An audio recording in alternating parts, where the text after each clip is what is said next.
Hello, everyone. Today, I will bring you a recap of a lesser-known suspense thriller, Monolith. Ella, a paranormal streamer, gets all kinds of strange leads every day. But today, she received an email that completely confused her. It was an anonymous email with the subject line, "The truth will out," and included the name of a woman, Florame. What caught Ella's attention was the strange word brick next to Florame's name, along with a phone number. She tried replying to the email, but it wouldn't go through. Ella felt puzzled, so she opened the email again. This time, she noticed an attachment. When she clicked on it, she saw a photo of a young girl. Driven by curiosity, she dialed the number. The person on the other end was indeed named Florame. When Ella brought up the email and the word brick, Florame went silent for a moment and asked who sent the email. When Ella explained it was anonymous, Florame seemed reluctant to talk further. However, after some persuasion, Florame finally opened up. Florame explained that the brick had changed her life, and she didn't want to talk about it anymore. Ella insisted that sharing her story could help others, asking for just 5 minutes of her time. Reluctantly,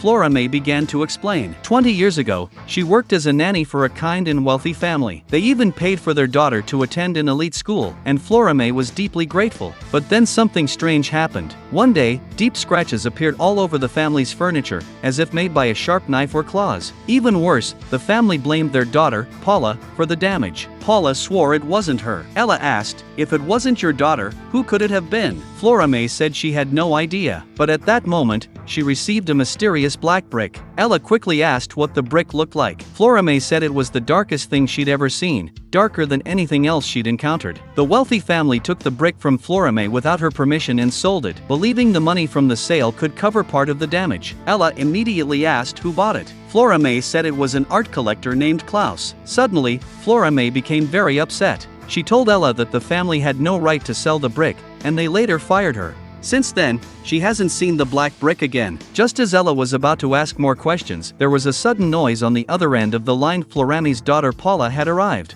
Without saying much, Paula told Ella to stay away from her mother and hung up. As a paranormal blogger, Ella wasn't about to let this strange case go. She quickly found Klaus's information online. After introducing herself, she started asking about the black brick, clarifying that she just wanted to confirm this wasn't some prank. To her surprise, Klaus quickly confirmed that the story was true. He owned black bricks, and there were more black bricks worldwide. Ella quickly asked for more details. Klaus explained that the object was about the size of a regular brick, but it was blacker than anything else. It wasn't man-made, and the surface didn't seem natural either. A few years ago, he had a friend do a 3D scan of the brick, and they found that hundreds of symbols were folded inside each one. When Ella asked what the symbols meant, Klaus told her that no one had yet been able to decipher them. However, one of the symbols reminded Klaus of a scar on his body, an exact match. The scar had been there since he was a child. At that moment, Klaus felt like the brick was trying to communicate with him. Ella was confused. How could something like that happen? Klaus went on to say that he thought he was losing his mind at the time, but he was the only one who knew about the connection between the black brick and reality. Klaus then shared a dream he had never told anyone. In the dream,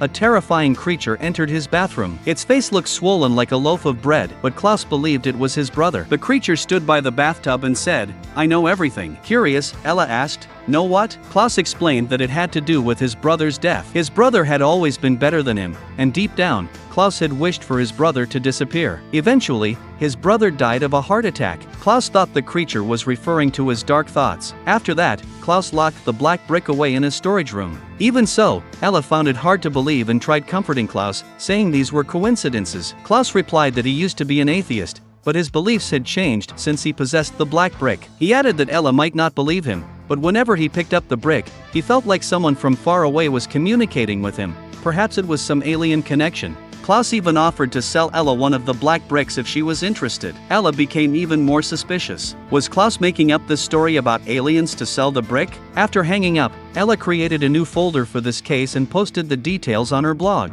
A few days later, something unexpected happened, and Ella started receiving emails from others who had also gotten black bricks. Some claimed it was alien technology, while others were convinced the strange phenomena were real. These messages only made Ella more confused. One woman told Ella she had received a black brick 2 years ago. Ella immediately asked if she knew Klaus or Florame, but the woman said she had never heard of either. Ella asked the woman to share her story. The woman explained that she received a black brick as a financial advisor 2 years ago. She found the place empty when she brought it to her office. She could only hear the howling wind in her room, but the office windows were shut. She had no idea what was happening, and then everything went black as she passed out. When she woke up, everything was back to normal. She didn't dare tell anyone about the incident until she saw the post about the black brick on Ella's blog. At that moment, the black brick was sitting right before her. Ella asked her to send a photo of the brick and inquired if she had ever tried to destroy it. The woman said it was impossible to destroy. Whenever she picked it up, she felt some force was stopping her from doing so. The woman then suddenly changed her tone, saying that there were things she couldn't reveal. She quickly hung up the phone but sent a picture of the black brick shortly after. The black brick was indeed darker than anything Ella had ever seen, piquing her curiosity even more. She organized all the clues and marked locations on a map. As time went on, more and more people began contacting Ella. Theories about the origin of black bricks varied widely. Some people even threatened Ella, demanding she delete all information about the black bricks immediately, and some warned that some civilization was destined to end. These unsettling comments left Ella confused, but she still called each person and recorded their conversations. One man told her that his grandfather had received a black brick. His grandfather had an affair in the past and fathered a child with another woman, but they broke up under family pressure. A few months ago, the man found his grandfather sitting alone in a restaurant, looking terrified and repeatedly saying, "I'm sorry." He also said that a little boy appeared at dinner every night for several weeks, but only his grandfather could see him. The grandfather was convinced that the boy was his illegitimate child coming to find him. A few days ago, the boy disappeared, but the black brick in the house vanished, too. Afterward, the grandfather's personality changed dramatically, and his eyes became hollow, as if his soul had left. Soon, the man's father began showing similar symptoms. The man was terrified that this mysterious condition might be some invasion and feared he would be the next target. He urged Ella to delete her blog to prevent others from getting involved with the black brick and warned that Ella herself might be in danger. However, Ella didn't believe him. She thought it might be a case of mass hysteria. As she began researching similar symptoms, she came across an old report by a journalist named Shiloh from 1988. Curious, Ella found Shiloh's information online and emailed her, hoping to learn more about the case from then. That night, Ella received a scan of the black brick interior from Klaus. The images showed many strange symbols, just as Klaus had described. These symbols didn't belong to any known language. While Ella was stunned by the discovery, a massive, terrifying black cube briefly appeared in the sky above her house, but she didn't notice it and continued her investigation, unaware of its presence. While Ella was showering in the evening, she suddenly heard the doorbell ring. Alarmed, she turned off the shower, grabbed a baseball bat, and cautiously approached the door. She looked through the glass but saw no one. Opening the door, she called out,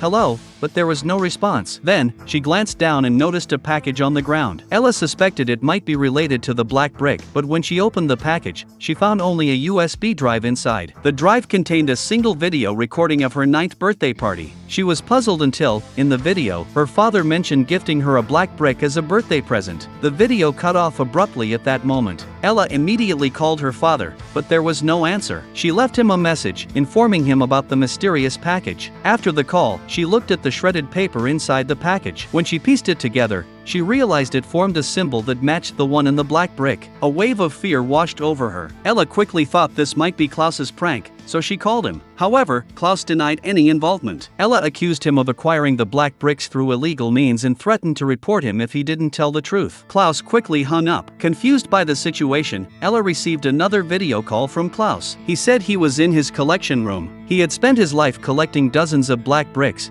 but that wasn't the important part. What mattered now was that he felt his brother was in the room with him. Ella immediately noticed something off about Klaus's voice, but he seemed unaware. He kept talking, saying only he could hear his brother's voice. At that point, Ella could only see Klaus's feet in the video, and his voice grew increasingly strange. Ella asked Klaus what he was doing, but the call was suddenly disconnected. She tried calling him back, but his phone was no longer reachable. Ella quickly processed the recorded audio, analyzed every sound wave, and uploaded the processed file to her blog. That night, she fell asleep in front of her computer. The next morning, she was woken up by a phone call. On the other end of the line was Shiloh, the journalist who had reported on the mass hysteria case. Ella was instantly excited. Shiloh told her that she used to be a frontline investigative reporter and had a friend working in a top-secret research department, which allowed her to access exclusive information. One day, after drinking, her friend confided in her that their team was conducting a neurological study. When Shiloh heard the details, she felt like she was losing her mind. mind. Her friend explained that anyone infected with the condition would develop hysteria symptoms just by discussing that thing. They suspected it was some virus transmitted through sound, possibly engineered by the Russians. Shiloh's friend died shortly after being involved in the research, but Shiloh hadn't given it much thought at the time. However, after coming across Ella's blog a few days ago, she felt compelled to warn Ella to be cautious. On the other hand, Ella declared that if it were all true, she would publicize the information. After hanging up, Ella started organizing all the clues and suddenly realized everything had started with that anonymous email. She tried searching for the name from the email online and discovered it came from Shakespeare's The Merchant of Venice. Coincidentally, she had that book.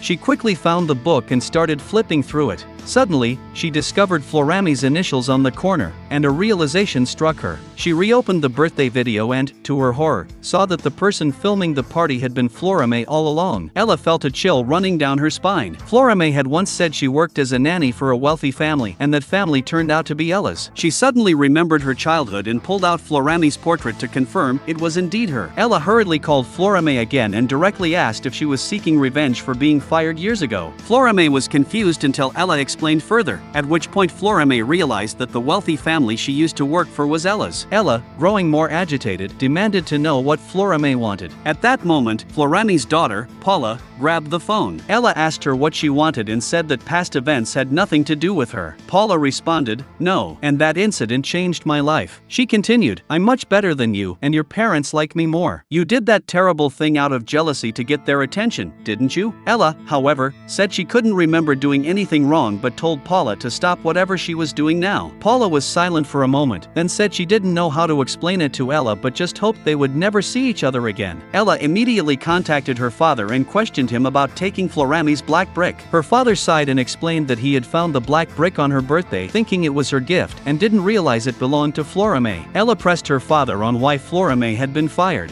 Her father explained that it was because Florami's child had scratched the family's furniture with a knife. Ella asked why she had never known about this, and her father replied that it was Ella herself who had told them about the incident, but she was probably too young to remember. To her shock, Ella realized the situation had come full circle. Her father's words triggered a memory of the events she had scratched the furniture herself. The image began to appear vividly in her mind. Her father urged her to drop the matter, saying it was long over. Her father didn't know that Ella had recorded the entire conversation. After hanging up, Ella lifted the tablecloth and saw that the scratch marks on the table were identical to the mysterious symbols inside the black brick. At that moment, Ella panicked. She tried to find differences between the scratch marks and the symbols in the black brick, but she couldn't. After a long hesitation, she deleted the recording of her conversation with her father. Just then, she was struck by a sharp pain in her abdomen. She rushed to the sink, trying to alleviate the pain, but felt as if something was trying to come out of her body. She could barely breathe and collapsed to the floor, clawing at her mouth in desperation. To her horror, she pulled a long black brick out of her mouth. Ella stared at the black brick for a long time, still unable to calm down. What on earth was happening? Suddenly remembering something, she quickly fled the bathroom. When she returned, she was holding a hammer. With one swing after another, she smashed the black brick into small pieces. Afterward, she wandered back to the table where the scanned image of the black brick was displayed, but suddenly,